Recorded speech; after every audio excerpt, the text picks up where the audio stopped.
Dans cette vidéo, on va commencer à voir les événements de souris. Donc, comment on peut ajouter un clic dans notre jeu et détecter le clic. Donc, j'ai démarré un petit script où est-ce que on a un état de jeu, on a une fonction initialisée qui va être appelée au chargement. On va avoir une fonction qui va réagir au clic. Donc, quand le canevas va être cliqué, on va avoir ça. Puis, dépendamment du clic, on va pouvoir faire des choses différentes. Donc, quand on veut détecter un clic, ce qui est la clic, il faut choisir l'élément sur lequel on doit cliquer. On parle d'un élément HTML. Donc, le seul élément HTML qu'on a présentement, c'est notre canevas. Et le canevas HTML. Add event listener. Puis ça nous permet de mettre un écouteur d'événements de type clic. Le clic, on va le mettre avec CK. C'est important que le mot soit écrit de cette fonction, de cette manière-là. Puis, ça va attendre une fonction. On met le nom, mais sans les parenthèses. Ou add event listener, clic avec en chaîne de caractères, avec le nom de la fonction qui va être déclenchée quand on va cliquer. Avec ça, déjà, on devrait être capable d'avoir quelque chose. Évidemment, dans votre code à vous, il faut que le initialisé soit appelé avec, au moment du chargement de la page, avec l'événement l'autre. Si vous n'avez pas ça, initialiser ne va jamais se déclencher, donc vous n'aurez pas d'écouteur d'événements sur votre canevas. Si je vais sur mon, ma page web,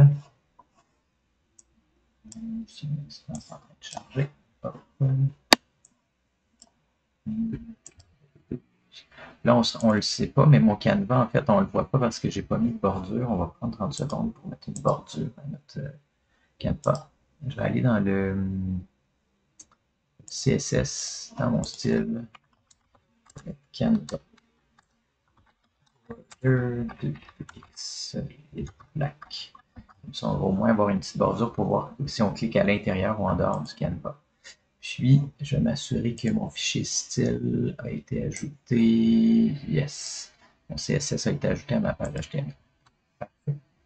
Donc, là, on voit que j'ai une bordure. Si je clique en dehors, il n'y a rien qui se passe. Quand je clique à l'intérieur, ben, on voit que j'ai été capable de détecter les clics. Là, ça, c'est comme le minimum, mais qu'est-ce qu'on pourrait faire avec ça? Donc, déjà, ce qu'on pourrait avoir, c'est avoir une variable n nombre de clics égale 0. Donc, on initialise une variable qui va contenir le clic. Et à toutes les fois que je clique, je vais dire n nombre de clics plus égal. Ça veut dire c'est égal à lui-même plus 1. Okay, donc, c'est la même chose que si je disais n nombre de clics est égal à n nombre de clics plus 1. C'est juste une version raccourcie de dire ça. Donc, on met plus égal comme opérateur d'incrémentation. Donc, une fois qu'on fait ça, ça va augmenter, mais je ne vais pas le voir sur mon jeu. Donc là, pour l'instant, moi, ce que j'aimerais, c'est... ce qu'on va faire, c'est... on va avoir besoin d'une boucle de jeu pour changer l'affichage, parce que présentement, il n'y a rien qui s'affiche. Ce que j'aimerais, c'est, si mon état de jeu est à intro, ben, affiche l'intro. On va commencer avec ça. If ça, état de jeu égal intro. Donc, c'est pareil à ça.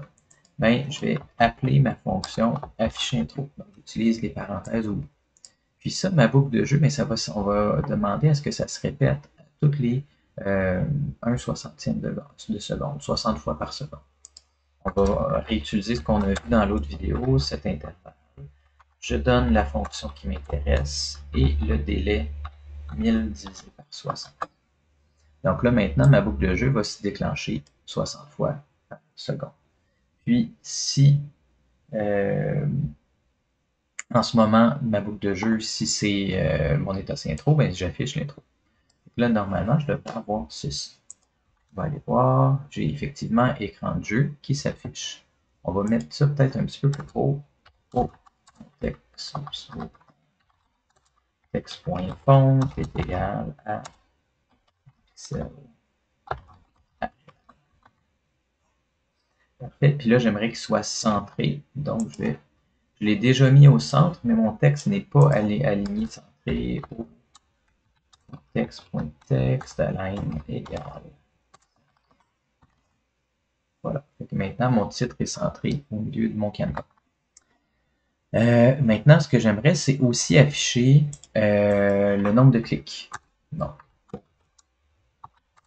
text.texte. Et là, je vais mettre ma variable à l'intérieur. N nombre de clics. Puis je vais le mettre au milieu. N largeur divisé par 2. Donc, c'est le milieu de la largeur, donc la moitié de l'écran. Puis, je vais dire N hauteur divisé par 2. Mais je vais juste le décaler plus bas. Je vais mettre plus 60 pixels par en bas. Donc, la moitié de l'écran verticalement, plus 60. Parce qu'à la moitié, il y a déjà un autre mot qui a été placé. Là, en ce moment, j'ai 0. Sauf que si je clique, on voit que ça change, mais il y a un problème, ça ne s'efface pas bien. Fait que quand on a une boucle de jeu qui doit redessiner, avant de redessiner chaque état, on va effacer le canevas pour faire une animation.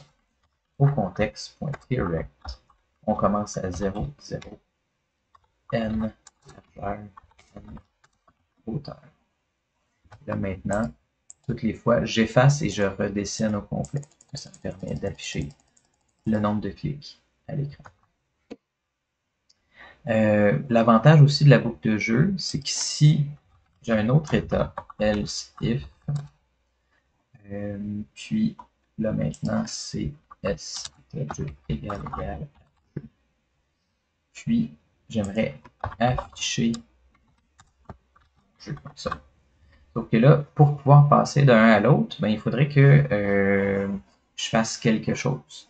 Donc, du moment que, par exemple, si je suis rendu à 5 clics, ben, ça va changer l'état de jeu. Donc, quand j'affiche, quand je suis ici, quand je clique, je pourrais vérifier si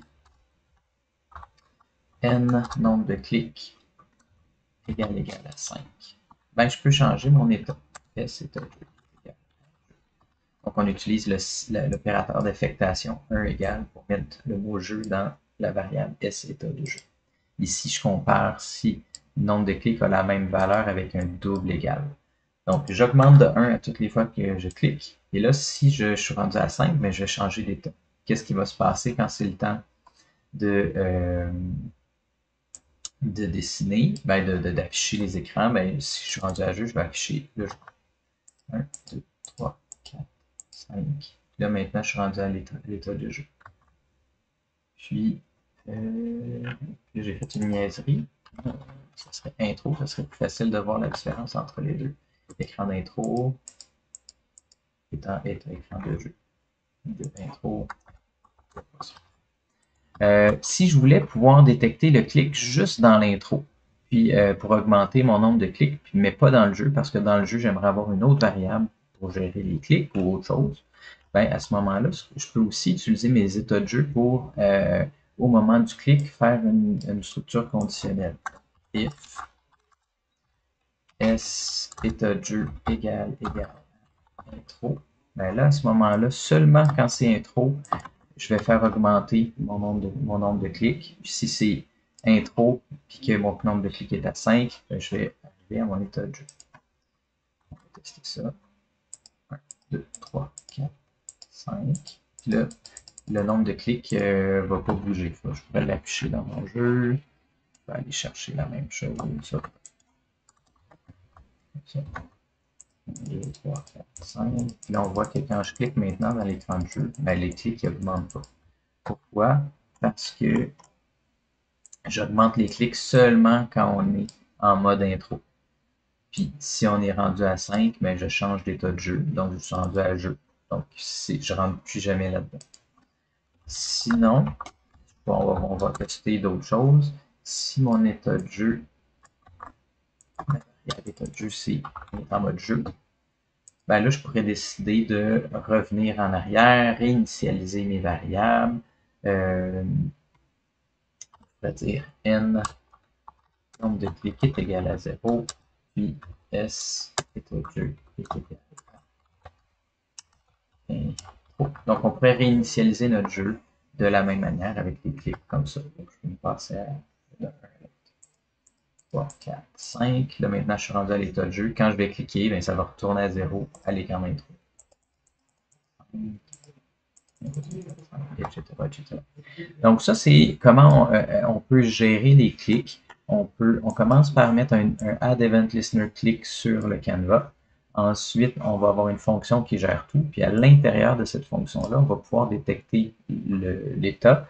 Puis en fonction de l'état, ben, on va gérer les clics différemment.